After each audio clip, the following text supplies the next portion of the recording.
नमस्कार बच्चों, जैसा कि आप जानते हैं कि कोविड-19 के इस महामारी के संकट के समय में हमारे विद्यालय जेएनवी सूरतगढ़ ने ऑनलाइन स्टडीज शुरू की है और इसकी आज पहली कक्षा में क्लास 10th के फर्स्ट चैप्टर हिस्ट्री में आपका स्वागत है।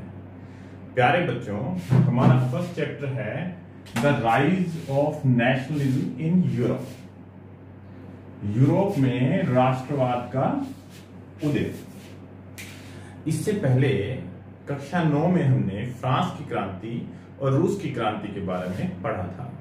ये दोनों क्रांतियां एक तरह से निरंकुश सत्ता को जनता के शासन में बदलने वाली थी। 10th क्लास में जो हमारा फर्स्ट चैप्टर है उसमें हम यही देखेंगे कि यूरोप के भिन्न भिन्न भागों में नए नए स्वतंत्र राष्ट्रों का उदय किस प्रकार हुआ। सरल शब्दों में हम कह सकते हैं कि राजाओं के शासन से कैसे लोकतंत्र स्थापित होता जा रहा था, या आप ये इसे ऐसे भी कह सकते हैं कि किस प्रकार निरंकुश सत्ता के स्थान पर नागरिकों के समूह के पास एक नवीन राष्ट्रों के उदय के रूप में सत्ता आती जा रही थी। प्यारे बच्चों, जब आप इस चैप्टर को अपनी बुक में स्टार्ट करते हैं, जब आप इसके फर्स्ट पेज को देखते हैं तो इसकी स्टार्टिंग में एक पेंटिंग दी गई है जिसे फ्रेंच पेंटर फ्रेडरिक सारियो ने 1848 में बनाया था। एक्चुअली ये एक 4 पेंटिंग्स की सीरीज थी जिसमें से ये फर्स्ट पेंटिंग है जिसमें फ्रेडरिक सारियो ने लोकतांत्रिक मूल्यों को, डेमोक्रेटिक वैल्यूज को शो करने की कोशिश की है। ये इसलिए भी ज्यादा इंपॉर्टेंट है कि इस वर्ष 2020 की बोर्ड की परीक्षा में सीबीएसई बोर्ड एग्जामिनेशन में जो 1 नंबर का क्वेश्चन था वो इसी पेंटिंग में से था। तो आइए सबसे पहले हम इस पेंटिंग पे एक नजर डालते हैं। ये आप अपनी स्क्रीन पे फ्रेडरिक सारियो की वो पेंटिंग देख रहे हैं जो उन्होंने 1848 में बनाई थी। इसे उन्होंने अपने एक सपनों के संसार के रूप में दर्शाया है जहां पर जनतांत्रिक और सामाजिक गणतंत्रों का एक भाव दिखाने की कोशिश की गई है। आप देख सकते हैं इसमें ये यहां पर स्टैच्यू ऑफ लिबर्टी है जिसके एक हाथ में नागरिक अधिकारों का घोषणा पत्र और दूसरे हाथ में मशाल दिखाई गई है, और बहुत लंबी कतार में बहुत से स्त्री और पुरुष हाथों में झंडे लिए इस मूर्ति की तरफ, इस स्टैच्यू की ओर आ रहे हैं। ये एक तरह से एक कल्पना आदर्श को, जिसे सारियो ने यूटोपिया नाम दिया, दिखाया गया है। यहां जो अलग अलग झंडे हैं और जो अलग अलग पोशाकें हैं उससे हम विभिन्न राष्ट्रों को पहचान सकते हैं। जैसे कि आप देख सकते हैं कि अमेरिका और स्विट्जरलैंड बिल्कुल इसके नजदीक पहुंच गए। इनके पीछे जर्मनी है और उसके पीछे सिसिलिया के 2 राजवंश, इटली आदि देश दिखाए गए हैं। ऊपर आसमान में ईसा मसीह और अन्य फरिश्ते इस पूरे चित्र को देख रहे हैं, और आगे आप नीचे देख सकते हैं यहाँ पर कुछ टूटे हुए अवशेष दिखाए गए हैं। ये निरंकुश सत्ता, जैसे इसमें मुकुट है या और हथियार वगैरह है, इसलिए ताकि जो राजाओं का शासन था वो समाप्त हो गया और यूरोप में धीरे धीरे राष्ट्र स्वतंत्र होते जा रहे हैं। बड़ी रोचक बात है कि जिस समय की ये पेंटिंग 1848, उस समय तक जर्मनी एक राष्ट्र हालांकि नहीं बना था, फिर भी वहां पर फ्रैंकफर्ट संसद के रूप में राष्ट्र बनने की कोशिश हुई थी, जो इसमें दिखाया गया है। पेंटिंग्स पर नजर डालने के बाद हम थोड़ी सी बात ये भी करेंगे कि राष्ट्र क्या है, राष्ट्र से आप क्या समझते हैं।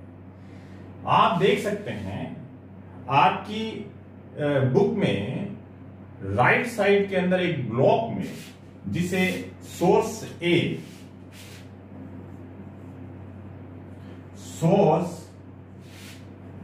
ए के रूप में दिखाया गया है कि राष्ट्र क्या है। एक्चुअली इस सोर्स में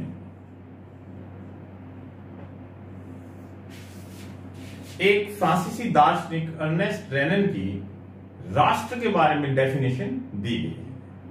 अर्नेस्ट रेनन कहते हैं कि मोटे रूप से राष्ट्र एक व्यापक एकता है। व्यापक एकता का मतलब ए लार्ज स्केल यूनिटी, एक बड़ी एकता है। सरल शब्दों में हम बात करें तो जहां पर अलग अलग जाति के, अलग अलग धर्म के, अलग लिंग के, अलग समूह के लोग एक भावना के साथ रहते हैं, एकता के साथ रहते हैं, वो राष्ट्र है। एक साझा अतीत, यानी एक ऐसा पास्ट जिस पर सभी लोग गर्व कर सकें, जो सबके लिए गर्व करने लायक हो। एक समान काम करने की इच्छा, एक साथ रहने की इच्छा, एक बड़ा जन समूह यानी पब्लिक, ये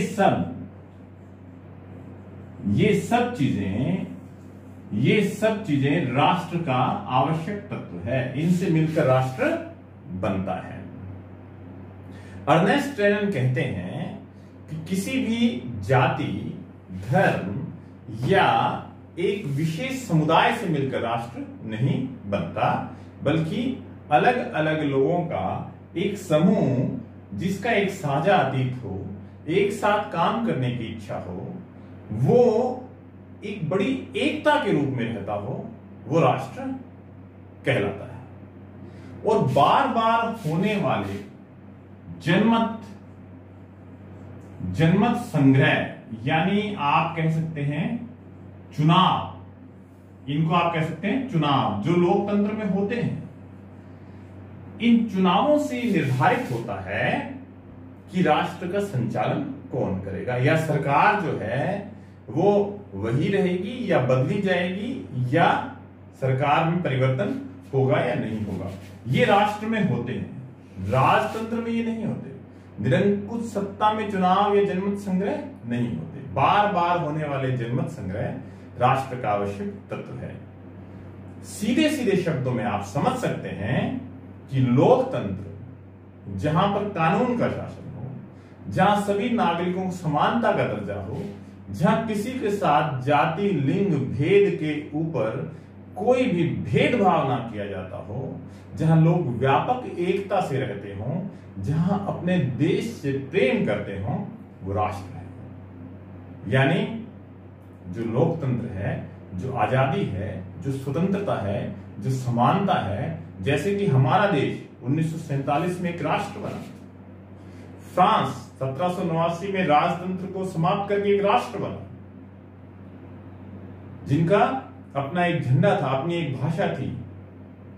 इसलिए नवीन राष्ट्रों के उदय को हम कह सकते हैं कि दुनिया में लोकतांत्रिक देशों का उदय ही राष्ट्रवाद की स्थापना है। अब हम बढ़ते हैं हमारे इस चैप्टर के फर्स्ट टॉपिक की ओर, the French revolution and the idea of a nation. France की क्रांति और राष्ट्र का विचार। प्यारे बच्चों, जैसा कि इस टॉपिक के टाइटल से ही स्पष्ट है कि इसमें हम ये देखने जा रहे हैं कि फ्रांस की क्रांति ने कैसे राष्ट्र के विचार को बढ़ावा दिया। As you have seen in 9th class, French Revolution led to transfer sovereignty to the group of citizens, or you can say transfer sovereignty from monarchy to group of citizens. Means France की क्रांति में जो सत्ता है, जो power है, वो निरंकुश सत्ता से, एब्सोल्यूट मोनार्की से नागरिकों के समूह में ला दी थी।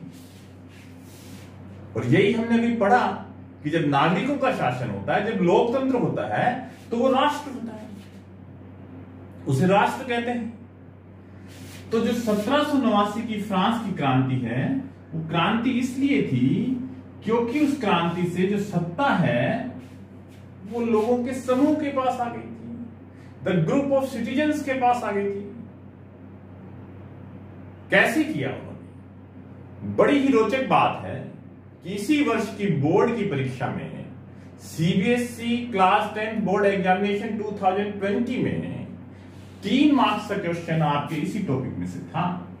And the question was, how did French revolutionary took step to create a sense of collective identity among French citizens? France के नागरिकों में सामूहिक पहचान का भाव पैदा करने के लिए फ्रांस के क्रांतिकारियों ने कौन से कदम उठाए? और ये आपकी टेक्स्ट बुक का सेकंड क्वेश्चन है, और इसी वर्ष की बोर्ड की परीक्षा में ये प्रश्न आया था। प्रश्न का उत्तर तो हम बहुत आसानी से कर सकते हैं, but we need to understand the theme of this topic. क्यों ये प्रश्न हमसे पूछा जा रहा है? इसलिए ताकि हम राष्ट्र को समझ सकें। वो कौन से स्टेप्स थे जिनकी वजह से फ्रांस राष्ट्र बना, और बाद में यूरोप भी उसी वजह से राष्ट्र बना।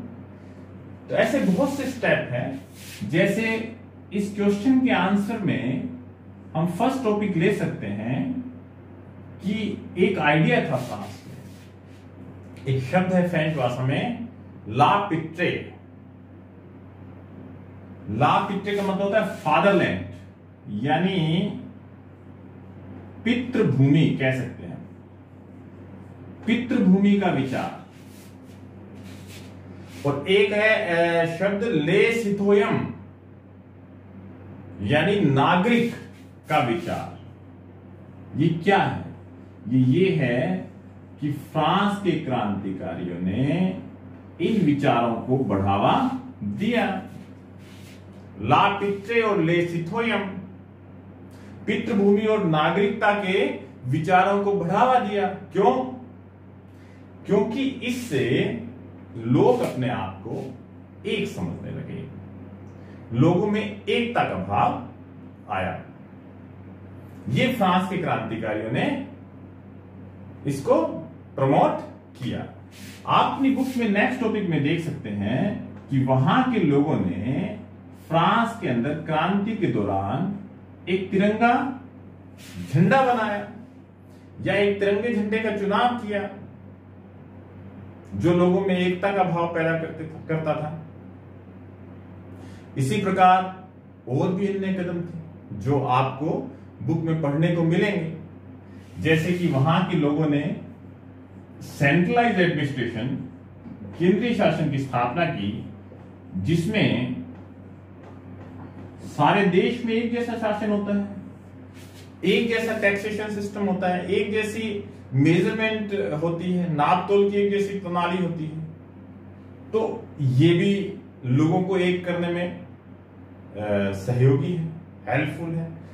इसके बाद आप देख सकते हैं कि उन्होंने अपनी एक लैंग्वेज चुनी, फ्रेंच, उसको राष्ट्रभाषा का दर्जा दिया। और आप बुक में एक चीज देखेंगे कि उन्होंने नेशनल असेंबली, राष्ट्रीय सभा, जो फ्रांस में पहले स्टेट जनरल्स की बैठक हुआ करती थी, तीनों जो स्टेट्स थे, हमने 9th क्लास में पढ़ा था, फर्स्ट स्टेट, सेकंड स्टेट और थर्ड स्टेट, उन तीनों को मिलाकर जो स्टेट जनरल की असेंबली होती थी, उसका नाम बदलकर नेशनल असेंबली कर दिया गया। इससे वहां पर एकता का भाव बढ़ा। इस प्रकार ये जो आपका टॉपिक है, जिसमें से ये फर्स्ट क्वेश्चन बनता है, उसकी सपोर्ट में हमारी बुक में 6-7 पॉइंट है, जिसमें से हम 3 या 4 पॉइंट लिख के इस क्वेश्चन को कंप्लीट करेंगे। और ये हमारा प्रयास रहेगा कि हम सभी टॉपिक्स को क्वेश्चन आंसर की फॉर्म में करें, जिससे एग्जामिनेशन में हमें फायदा हो। इस नेपोलियन कोड में क्या था? इसमें बहुत से आधुनिक बदलाव थे जिनकी चर्चा हम करते हैं। हालांकि नेपोलियन ने फ्रांस के अंदर राजतंत्र को समाप्त किया था और सत्ता में आकर यह साबित हुआ कि नेपोलियन ने प्रजातंत्र को भी नष्ट कर दिया है। वो खुद भी तानाशाह स्थापित या साबित हुआ। अब हम बात करते हैं कि उसकी कोड में या उसके संहिता में क्या विशेषताएं थी। नेपोलियन ने जो सबसे मुख्य काम किया वो था जन्म के आधार पर विशेषाधिकारों को समाप्त कर दिया। आपने 9th क्लास में पढ़ा था कि समाज के जो फर्स्ट 2 स्टेट्स थे उनको स्पेशल राइट्स थे, जन्म के आधार पर विशेषाधिकार थे, वो कर नहीं देते थे। वो विशेषाधिकार नेपोलियन ने समाप्त कर दिए और कानून के समक्ष सबको समानता का दर्जा दिया। ये नेपोलियन का बहुत बड़ा काम था। उसने संपत्ति के अधिकार को भी सुरक्षित किया, यानी हर आदमी की संपत्ति सुरक्षित रहेगी या उसको संपत्ति का अधिकार है। और बहुत महत्वपूर्ण बदलाव नेपोलियन के द्वारा किए गए। जो सबसे बड़ी बात थी, उसने सामंती व्यवस्था यानी फ्यूडलिज्म को समाप्त कर दिया। ये सामंती व्यवस्था क्या थी? सामंती व्यवस्था थी कि कुलीन वर्ग के लोग किसानों से टैक्स लेते थे और बदले में राजा को अपना कुछ हिस्सा रख के बाकी राजा को देते थे और राजा उनको काफी विशेष अधिकार देता था। उसने इस व्यवस्था को समाप्त कर दिया। इससे वहां पर जो भू दासत्व था और जो जागीरदारी शुल्क थे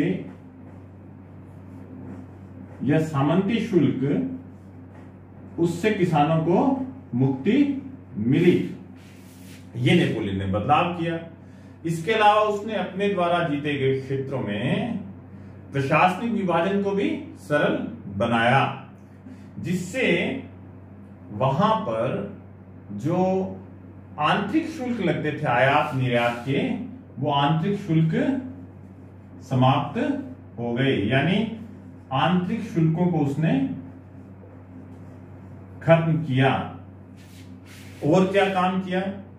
शहरों में जो कारीगर थे, जो बुनकर थे या दूसरे व्यवसाय से जुड़े कारीगर थे, उनको श्रेणी संघों से मुक्ति दिलाई। ये श्रेणी संघ क्या होते थे? श्रेणी संघ होते थे जो कारीगरों को कंट्रोल करते थे। अब कैसे कंट्रोल करते थे? यानी इनकी यूनियन होती थी जो रेट फिक्स कर देती थी। कारीगर को सिर्फ उतना ही रेट मिलता था, बाकी यूनियन की तरफ जाता था।